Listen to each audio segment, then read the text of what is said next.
começando mais uma edição do Debate Final Especialistas. Claro que o sentimento que a gente tem nessa noite não é o sentimento que a gente gostaria, mas hoje o nosso timaço de treinadores vai ajudar a gente a entender a desclassificação da seleção brasileira na Copa do Mundo. Hoje com a gente o Vanderlei Luxemburgo, o Abel Braga, o Wagner Mancini e o Dorival Júnior pela primeira vez aqui no Debate Final Especialistas. Boa noite, Vanderlei.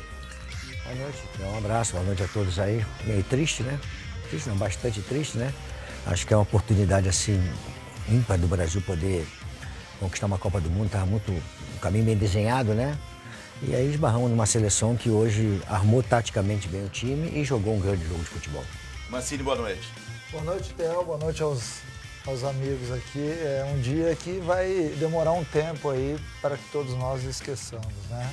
A Bélgica muito eficiente no jogo, saiu na frente, soube sustentar, jogou muito bem no primeiro tempo e infelizmente a gente está fora. Muito boa noite, Abel. Eu escutei a voz, quase não escutei o Luxemburgo falar, ele está do meu lado, cara. A voz é baixinha, não temos que fazer disso, né, como tentamos fazer o 7-1. Isso é futebol, cara. Nós, ocasiões, né, situações que poderiam naturalmente dar em gol a nosso favor, não deu. Claro que tem mérito do adversário, mas é simplesmente uma derrota, cara. Hoje, pelo menos, a gente não viu aquela comoção, né? Se tentou, se fez, mas a gente não tem que desanimar não, cara. Se cumpriu aquilo que nós estávamos propostos a fazer. Queríamos ir mais longe? Óbvio. Mas não deu. O adversário foi mais incisivo. Muito boa noite, Dorival. Prazer receber você aqui pela primeira vez. Seja bem-vindo. Boa noite, Theo. Boa noite aos amigos. Eu concordo com o Abel. Eu acho que a seleção está resgatada. Agora, é natural que todos nós gostaríamos de vivenciarmos uma final depois de tudo aquilo que passamos aí em 2014.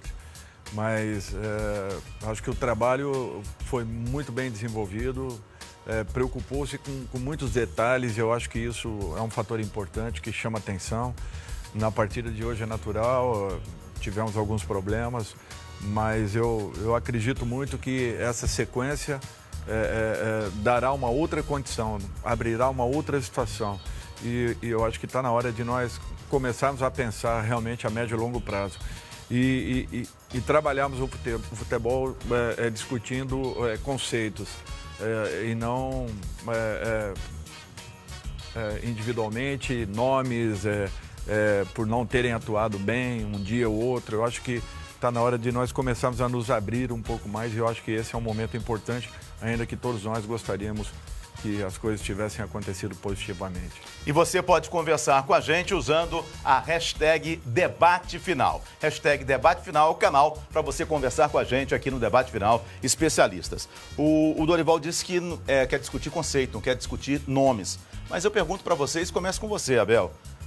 Onde erramos hoje? Por que nós perdemos hoje? Foi um culpado? Foi um conceito errado? Por que perdemos hoje? Não foi conceito errado, não foi escalação errada, nada disso. Eu até fiquei muito satisfeito interiormente, porque temos a mesma profissão aqui, nós quatro, como tem um Tite. A palavra exata é isso, não houve aquela comoção. Tá fora. Não vi ninguém. O que eu vi foi algumas palavras de incentivo, algumas coisas importantes em relação até ao futuro. O Vanderlei falou isso semana passada, aqui no programa passado, se renovar logo com o Tite, para que. É como se fez com o treinador da Alemanha. Não é porque perdeu a Copa, que já está fora, que vai sair. Mas hoje o treinador da Bélgica foi feliz. Você lembra que eu estou muito à vontade para falar da Bélgica. Porque desde o primeiro programa eu falei da Bélgica. No último, eu falei que se usasse o mesmo posicionamento tático que usou contra o Japão, com certeza nós faríamos 2, 3 gols. Tanto que o meu placar que eu dei foi 3-1. Mas que nós também teríamos que testar a nossa defesa, que é pegar um ataque muito bem, de muito bons jogadores. Forte. O que aconteceu? Ele mudou. o treinador dos caras, ele mudou bem aquilo que vinha fazendo, inclusive com o Fellaini, ele botou de início, né? Não tinha entrado contra o Japão de início, e abriu o Lukaku bem para o lado direito deles, lado esquerdo nosso, e nós tivemos problema. Agora, eu quero fazer plagiar o meu irmão. O meu irmão falou uma coisa hoje, nós vimos o jogo juntos, que é o que retrata bem algumas situações que aconteceram com o Brasil. O Brasil tem que deixar de ser um pouco... É muito educado, cara. É muito educado. Não pode. Você não pode, numa Copa do Mundo, tomar um gol daquele que tomou, cara. Porque o cara disputa a bola 2, 3 vezes com os jogadores nossos e nós vamos na bola. Porra, a gente tá preocupado em quê? Em ganhar o jogo, chegar numa semifinal? Ou o seu time que menos falta faz, que recebe menos cartão amarelo? Isso aí está muito claro nos gols que nós tomamos, principalmente no segundo. Mas isso também não é uma saída de bola. O Tite mudou rápido o esquema.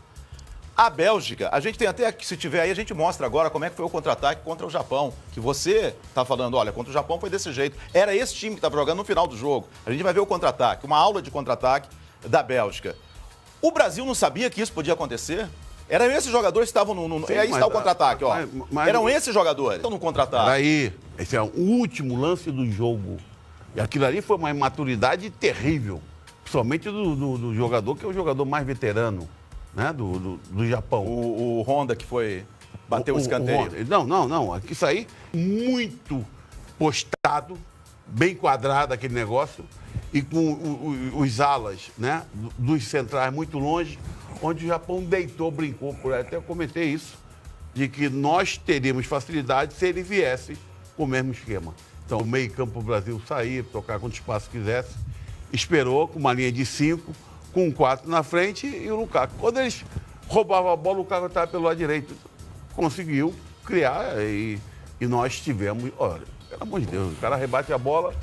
O Vanderlei, que a bola passa do lado, Em cima da imagem, com o gráfico, a gente vai mostrar exatamente o segundo gol da Bélgica. Foi um gol de contra-ataque, a gente está discutindo ele. Vamos lá, então, olha... Falo sobre o contragolpe. O Abel matou aqui. Agora, eu tenho alguns pontos importantes, porque agora nós vamos, assim, vamos crucificar alguém. Que essa é a característica do Brasil. Por que nós perdemos? Quem é o culpado?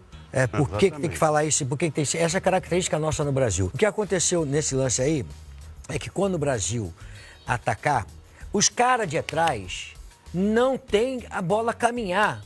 A falta não é a falta violenta é para cartão vermelho. A falta é um instrumento do jogo. Você pode fazer a falta, você é obrigado, nós falamos, isso aí é estatística, né? Eu posso falar porque às vezes as coisas se ajustam para nós técnicos.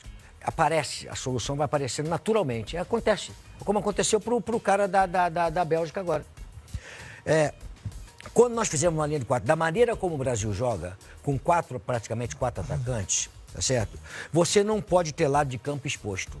Lateral, ele não é um lateral de poder agredir o adversário, ele é um lateral de sustentação ao ataque. Ele vai apoiando o time aqui, ele abre o time, bota o Lukaku aberto aqui, em cima com o Miranda aqui, bota o Raja aqui e deixa o Thiago Silva aqui. O que ele fez, abriu 3 nossos aqui.